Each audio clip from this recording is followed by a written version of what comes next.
Assalamualaikum warahmatullahi wabarakatuh.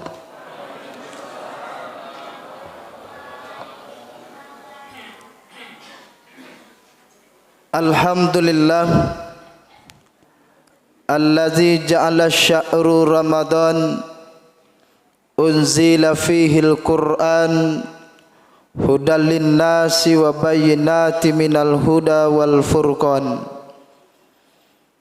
Ashhadu an la ilaha illallah wahdahu la syarikalah wa ashhadu anna Muhammadan abduhu Rasulullah sallallahu alaihi wasallam la nabiyya ba'da amma ba'd.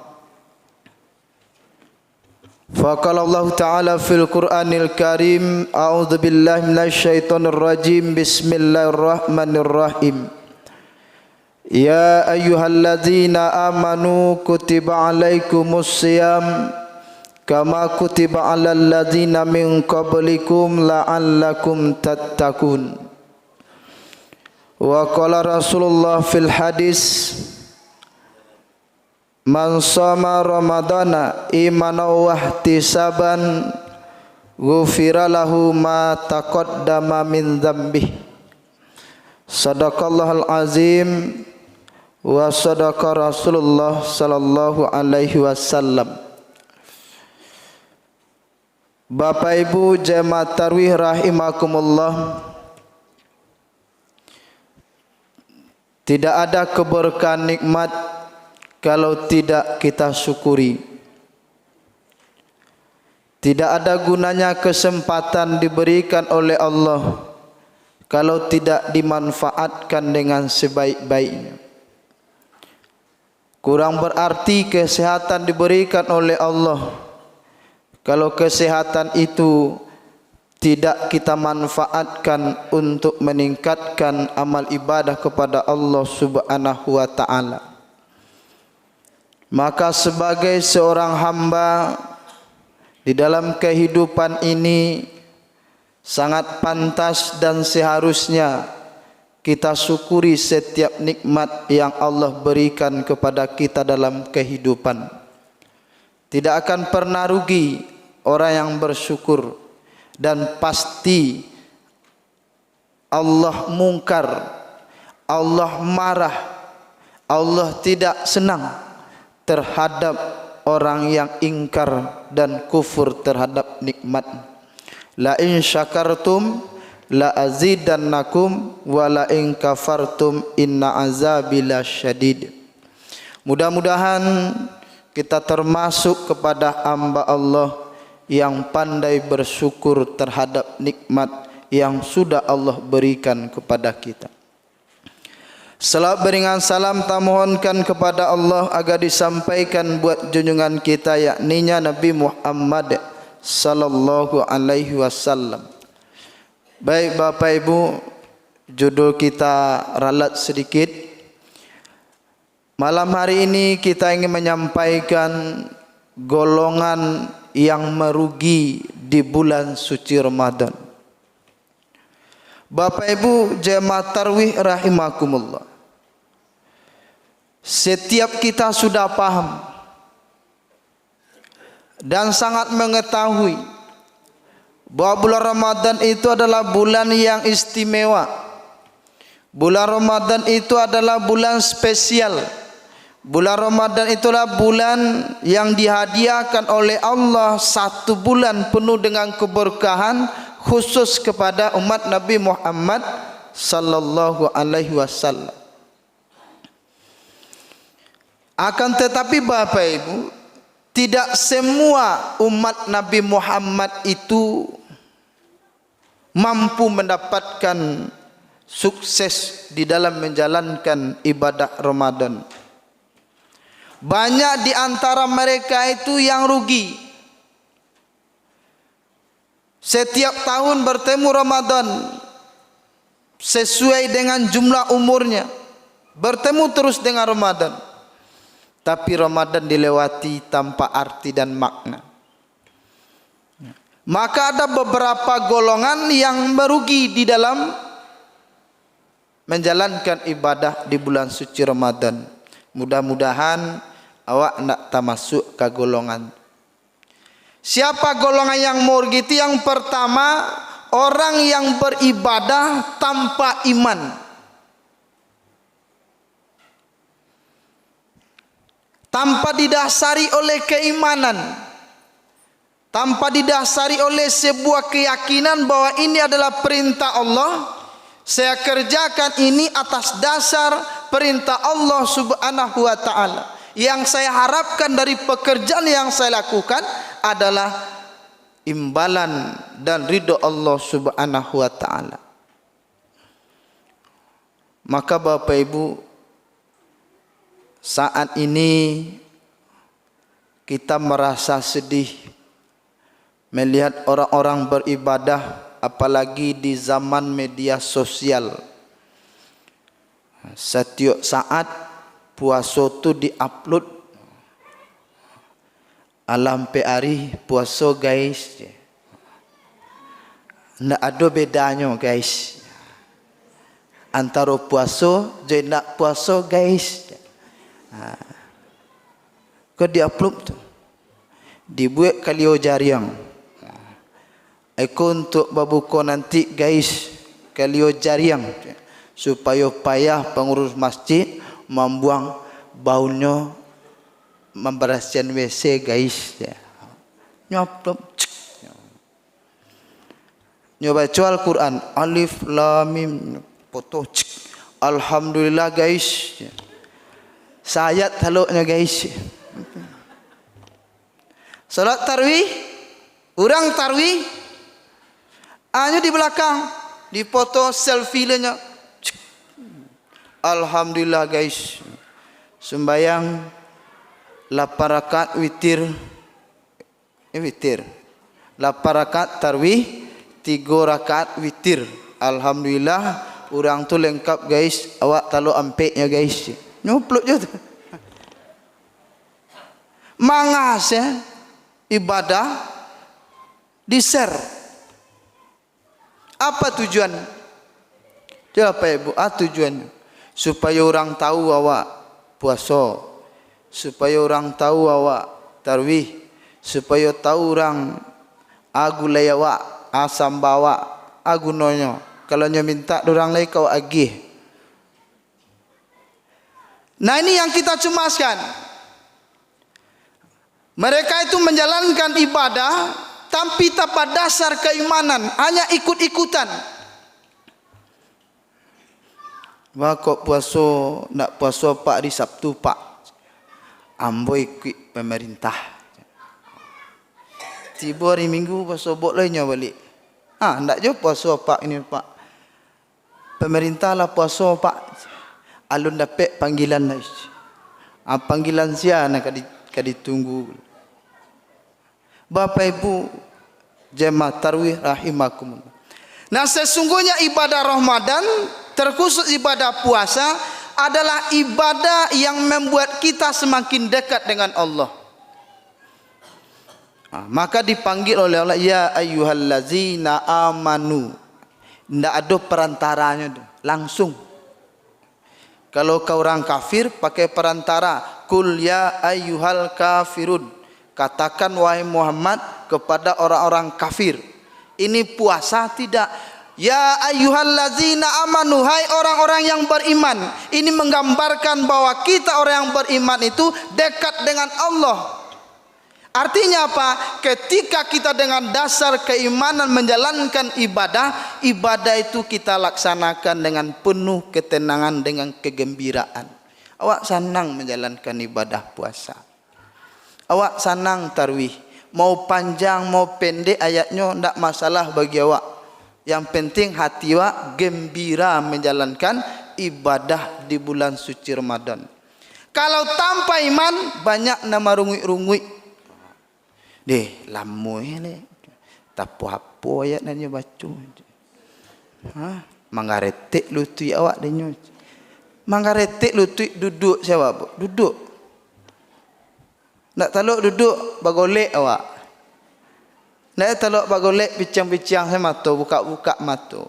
Ndak taluk lai ada muka saya sah awak tu. Biar orang menyembayangkan awak ni. Aku indah. Begitu juga dengan kegiatan ceramah agama. Bagi orang yang beriman dengan keyakinan dia kepada Allah, dia menjadi amal ibadah.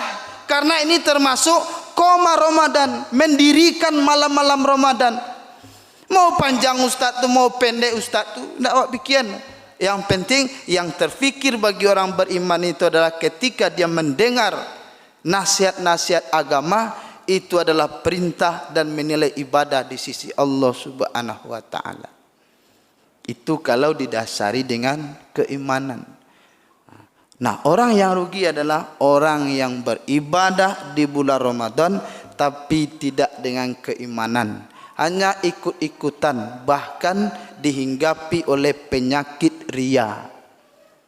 Sehingga nanti di hadapan Allah dia merasa amal ibadahnya paling banyak, ternyata nilainya nol di sisi Allah Subhanahu wa taala. Yang kedua, siapa golongan yang merugi itu Bapak Ibu? Yaitu orang yang menjalankan ibadah di bulan Ramadan tidak bisa menghindari perilaku-perilaku tercela. Dusta, adu domba, gunjing, fitnah, dan kawan-kawannya. Nyoba ibadah tapi perilaku-perilaku tercela nyuagih yu tarwih. Ustaz tu itu kayak tu saya baju dak. Ada di patang itu je baju. Nak bertukar-tukar baju. Gunjing, fitnah. Padahal kata Allah di dalam hadis sahih disampaikan, barang siapa yang tidak menghentikan perkataan kotor dan perkataan dusta dan malah dia melakukannya, maka Allah tidak butuh kepada dia menahan lapar dan hausnya. Tidak butuh. Bapak Ibu jemaah tarawih rahimakumullah. Nah, ini yang perlu kita waspadai. Kita menjalankan ibadah puasa di siang hari, tarawih dan witir pada malam harinya, ditambah pula tadarus Al-Quran malam maupun siang, tapi perbuatan-perbuatan tercela tidak kita hindarkan. Kita termasuk orang yang merugi. Berdusta. Sambah kini bu, nyodek malu, malai menjawe, sambah taruang, nyokeciannya dagiang ndak batulang. Taruang kan ndak batulang. Nyodek malu deh lamah ni bu, masuk taruang sampai hari poso taruang sambah. Daripada di Cimean dagiang ndak batulang, balinya murah. Tumbuh di belakang rumah, namanya taruang. Bahkan Bapak Ibu, yang aneh kadang diajak anak tu baduto. Wak bautang. Kecil kan nak cucu. Kalau tiba ibu bok jus kemari beko kecian nenek tak di rumah yo. Nenek menyuruh dalam kamar. Tiba bok jus. Assalamualaikum. Waalaikumsalam. Mana nenek? Kecek nenek tadi. Kalau tiba bujus kecek nenek tak ada. Nenek tu lalu di dalam. Kecek cucu. Ngajalo cucu ko baduto. Bapak Ibu jemaah tarawih rahimakumullah. Nah, ini perilaku-perilaku seperti ini harus kita ansur-ansur buang selama 30 hari. Baab setelah Ramadan awak nak baduto lagi. Itu yang kedua. Yang ketiga, siapa yang merugi di bulan Ramadan itu Bapak Ibu? Yaitu golongan yang bertemu dengan Ramadan tapi dia tidak mendapatkan ampunan.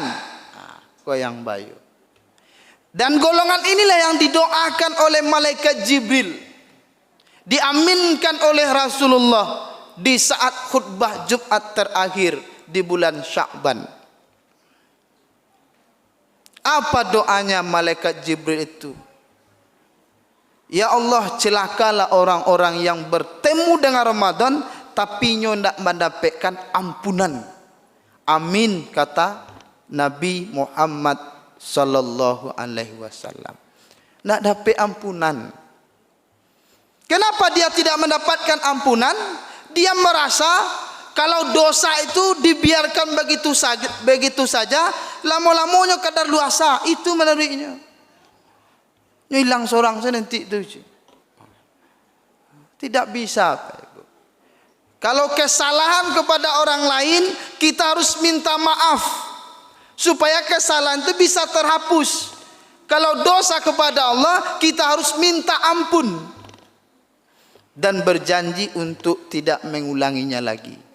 Nah, golongan ini Bapak Ibu, di bulan puasa, di bulan Ramadan, nyo ndak amu minta ampun, ndak amu mengakui kesalahan, ndak amu mengakui dosanya kepada Allah. Pada Ramadan, salah satu namanya itu adalah bulan taubat, bulan pengampunan dosa, bulan maghfirah. Sehingga merasa ndak punya salah, ndak ingin minta ampun. Bapak Ibu jemaah tarawih rahimakumullah, betapapun banyaknya dosa kita kepada Allah, selagi kita sungguh-sungguh meminta ampun, Allah itu akan bukakan pintu ampunan selebar-lebarnya. Kan Bapak Ibu masih ingat cerita seseorang yang telah membunuh 99 orang. 99 orang. Dia ingin bertaubat. Lalu dia bertanya kepada pemuka agama, kepada pendeta, Pak, ambolah 99 orang membunuh. Kira-kira ambo minta ampun leka diampuni itu. Oh, tak bisa kau doce. Gawat kau mah. 99 je. Tak bisa diampuni doce. Paneh ti tangguang mah je. Nyodabih pendeta tu mati loh. Tidak aja senang hatinya. Akhirnya datangi ulama, dia sampaikan, saya ingin bertobat dan sudah 100 orang saya bunuh. Saya menyesal. Kalau saya bertobat, apakah taubat saya diterima atau tidak? Jawabnya, terima tidak terima itu tidak urusan nambo tu doh. Yang jaleh, kalau engkau mau bertaubat, tinggalkan kebiasaan lama, hijrah, pindah tampik, cari tampik yang baru, supaya motivasi, supaya semangat engkau bertambah. Akhirnya nyo pindah, alun sampai lai ke daerah yang dituju. Di perjalanan nyo meninggal dunia. Meninggalnya malaikat rahmat jo malaikat Ridwan penjaga surga dengan malaikat Malik penjaga neraka barabui-rabui. Oi ko jatambo ko kecek malaikat Malik. Batu lah 100 orang-orangnya bunuhnya. Oh ndak bisa kecek malaikat Ridwan. Iko jatambo ko. Nyolah banie dan ingin bertaubat, ingin merubah dirinya. Ini jatah saya. Bertengkar. Sehingga datang malaikat Jibril mendamaikan. Diukur. Jangan tangkalo lai awak ukur saya. Manan panjang, kalau seandainya panjang perjalanan yang sudah ditempuh lebih panjang dari perjalanan yang akan ditempuh, makanya milik malaikat Ridwan. Kalau ternyata perjalanannya itu pendek yanglah ditempuh dan tinggal itu lebih panjang, itu jatahnya malaikat Malik. Diukur ternyata nan tinggal tu nan sakete, jatahnya malaikat Ridwan. Bapak Ibu jemaah tarawih rahimakumullah. Ini motivasi untuk bertaubat, bukan motivasi untuk membunuh orang. Because jangan salah tanggal Bapak Ibu. Kecil Ustaz tadi 100 orang, jadi maafkan mas. Nyodara murah enggak 100, lalu nyo bertaubat, bukan itu maksudnya. Artinya apa? Ketika seseorang bersungguh-sungguh untuk mohon ampun kepada Allah, maka Allah akan ampuni dosanya sesuai dengan dosa yang telah diperbuatnya di masa lalu. Bapak Ibu jemaah tarawih rahimakumullah, itu di antara orang-orang yang merugi di bulan suci Ramadan. Mudah-mudahan kita tidak termasuk kepada golongan tersebut. Mudah-mudahan kita menjadi hamba Allah yang mengawali Ramadan kita dengan keimanan kepada Allah Subhanahu wa taala, beribadah dengan ikhlas kepada Allah Subhanahu wa taala. Dan kita menjadikan Ramadan ini untuk mengikis dan membuang perilaku-perilaku tercela dalam kehidupan.